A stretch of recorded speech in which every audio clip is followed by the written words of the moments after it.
I did not expect Apple to make a laptop like this. The MacBook Neo feels almost out of character for the company. At first, for years you wanted a MacBook, you were usually looking at a starting price of $999 US. Sure, older models like the MacBook Air M1 could fall to around $699 US on sale, but that was still far above what most budget buyers were shopping for. The MacBook Neo starts at just $599 US for education, which is a huge jump downward. That is $500 less than the new MacBook Air M5. And yes, that price is low enough to set off warning alarms, but after testing the MacBook Neo, I think the surprise is not that it is cheap. The surprise is that it is actually good. In fact, it is the most balanced laptop I have used under $600 US, and it easily beats every Windows laptop I have tried in this class. It also leaves most Chromebooks behind. For $599 US, Apple gives you an aluminum body that feels solid and premium, a bright 500 nit display with rich color, and the A18 Pro chip, which is fast enough for everyday work, streaming, browsing, light productivity, and casual game. The side-mounted speakers are also much better than they have any right to be at this price. So, what did Apple give up to make that happen? Where does this laptop fit in the wider market? And should you actually buy it? Let's get into the full MacBook Neo review. The MacBook Neo is one of the most interesting Apple products in a long time, and it launches at a time when value matters more than ever. Prices are rising across consumer electronics, memory is getting more expensive, global trade pressure is still affecting hardware costs, and people are simply more cautious with money than they used to be. Apple is usually treated as the company that sells premium gear, and that is mostly true. But that does not mean Apple cannot make good value products. The Mac Mini M4 is already a strong example of that. The MacBook Neo goes one step further by targeting the budget and mid-range laptop space directly. That is a market filled with Chromebooks and affordable Windows laptops, and Apple is now entering it with a product built entirely on its own rules. And that is the key point here. The MacBook Neo is cheaper, but it does not feel striped down in the usual way. You still get a beautiful aluminum laptop, now offered in 4 lively color options that make Apple's lineup feel more fun again. The display is another big win. It is a 13-inch Retina panel with 2408 by 1506 resolution, which is sharper than the 1080p screens that dominate this price range. The webcam is 1080p and looks clean for video calls, the speakers sound excellent, and the laptop runs the full version of macOS. That means you are not stuck in a limited or locked down environment. You can use the standard Mac apps just like you would on a more expensive Mac. The main compromise is memory. The base model has 8GB of unified memory, which is enough for everyday use, but it is not ideal for heavy multitasking. Even so, for standard schoolwork, browsing, office tasks, and light creative work, it performs well. The real story though is the price. At $599 US, the MacBook Neo is shockingly competitive. For students, the price drops to $499 US, and at that point it becomes very hard to argue against. Finding a Windows laptop or Chromebook that matches this level of build quality and display quality at that price is extremely difficult. Of course, there are trade-offs.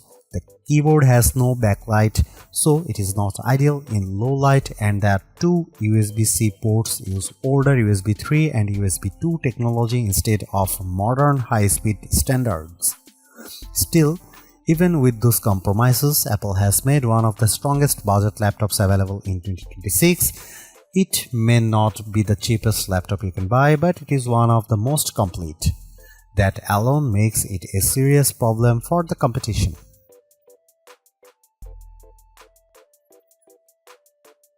Price is the headline feature here, and Apple clearly designed the MacBook Neo around it.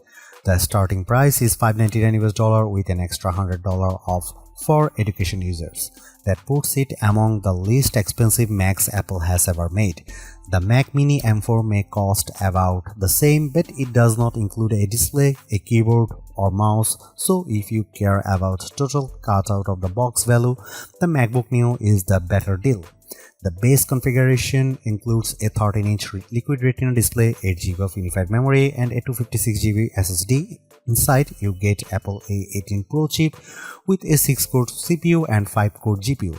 The A18 Pro originally launched in the iPhone 16 Pro in 2024, and using that chip is one of the main reasons Apple could keep the price this low. Hardware choices are limited, which is expected at this level.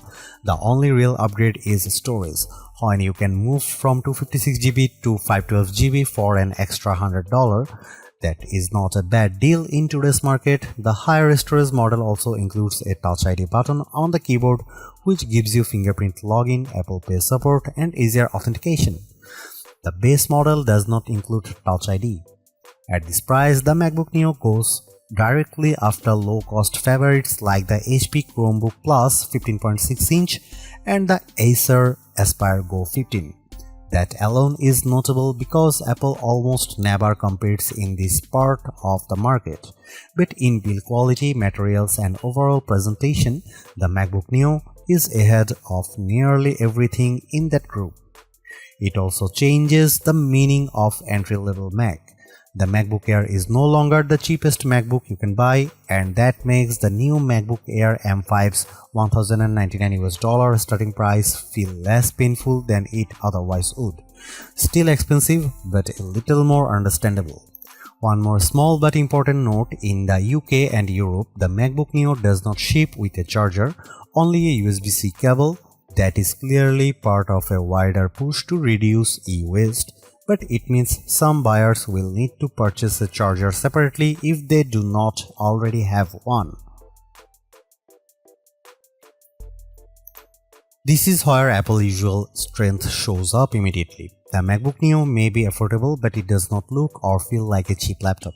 That is one of the biggest reasons it stands out so much in this category.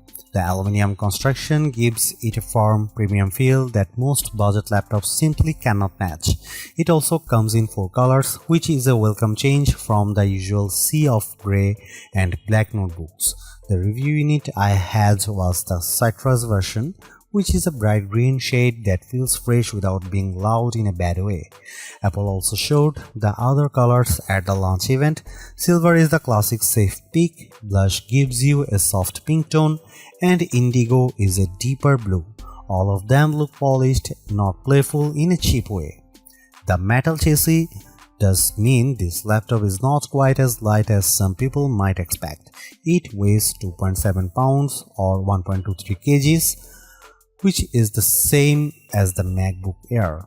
That is still portable, but for students carrying it around campus or kids moving between rooms, it is not invisible in a backpack.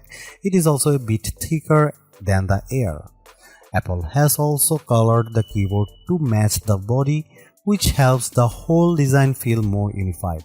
That is a small detail, but Apple does a good job with those little visual touches. One thing to know is that Touch ID is not included on the base model. If you buy the 512GB version, you get the fingerprint button on the keyboard.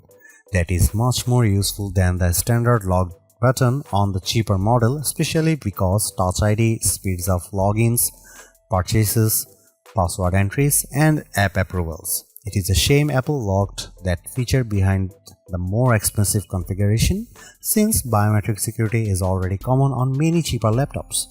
The keyboard itself is comfortable and familiar. It feels like a proper Magic Keyboard, which is good. The bad news is that it is not backlit. That is probably the clearest compromise Apple made to hit this price point, and it matters more than some people might think. In a dim classroom, a dorm room, or a late-night study session, the missing backlight becomes annoying fast. That may not be a deal breaker, but it is definitely something buyers should know. On the left side, you get 2 USB-C ports. These are also used for charging because there is no MagSafe 3 here. At first glance, the ports look the same, but they are not.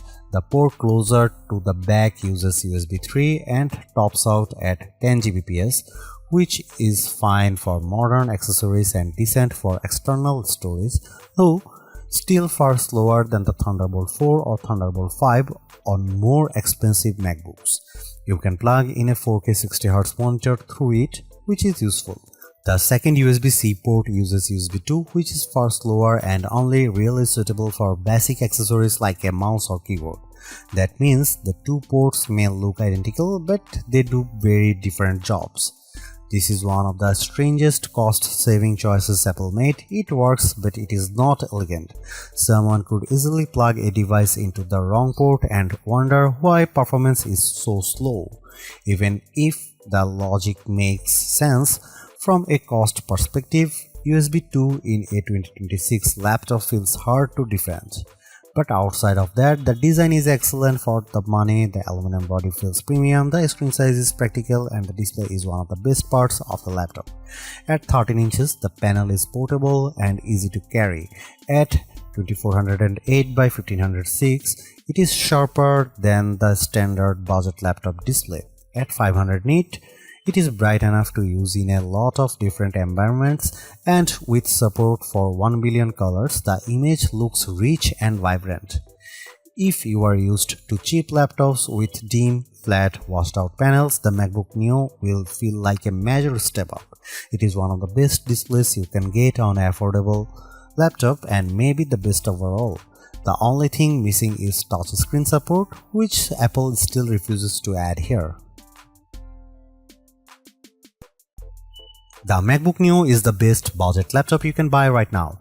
It sits at the higher end of the budget category, but the quality gap between it and most Windows laptops or Chromebooks at the same price is hard to ignore. The MacBook Neo looks better, feels better, and performs better in daily use. The display is excellent, the speakers are unusually good, and the overall experience feels far more premium than the price suggests. What Apple really nailed here is the software side. This is not a watered-down Mac experience. You still get full Mac OS, broad app support, and the normal Apple ecosystem features that makes MacBooks so useful in the first place. Yes, there are compromises. The memory is limited, the keyboard has no backlight, and the USB-C setup is odd. But those trade-offs are easier to accept when the rest of the machine is this well executed. In the end, the MacBook Neo is exactly what a budget MacBook should be. Simple, capable, polished, and worth the money.